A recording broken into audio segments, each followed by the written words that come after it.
আজকে চলে এলাম এই দিদিভাই দুজনের সঙ্গে দেখা করতে। আর আমাদের বকখালি যেটা মেটা প্রোগ্রাম রয়েছে ওই আলোচনা নিয়ে এসেছিলাম। দিদিভাইয়ের সঙ্গে দুজনের সঙ্গে দেখা হয়ে গেল। আর দিদিভাইদের আইডিটা অবশ্যই বলে দেবে। তো আমাদের আইডি হলো শিউলি সঙ্গীতা, সবাই জানো, এবং যারা জানো না তারা অবশ্যই আমাদের পাশে থাকবে।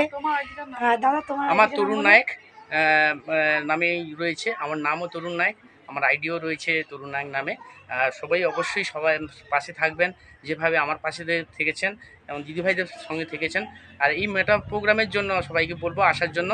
সবাই এসে অবশ্যই অনুষ্ঠানটাকে সাফল্যমণ্ডিত করে তুলবেন। এই অনুষ্ঠানে আসার জন্য সবাইকে আমন্ত্রণও দিলাম। দাদাভাইকে সবাই একটু সাপোর্ট করবে, কারণ দাদাভাই সত্যি খুব ভালো। এরকম বন্ধু পেয়েছি আমাদের পাশে, অনেক দিন পর এরকম কেউ এগিয়ে আসেনি, আজকে দাদাভাই এগিয়ে এসছে। তো সবাই মিলেমিশে একসাথেই কাজ করো, দেখবে নিশ্চয়ই সফলতা পাবে। তো সামনে মিটআপ আছে, তো সবাই আসবে, আনন্দ করব, দেখা হবে। তো সবাই দাদাভাইকে দেখে রাখো, অবশ্যই অবশ্যই দাদাভাই ভালোবাসা তোমরা সবাই পাবে। সবাই সবার আশা চাই, তো সবার আশা চাই। ভালো থেকো, টাটা। আগামী আগামী 12-10-2025 রবিবার। চলে এসো তাড়াতাড়ি সবাই বকখালিতে।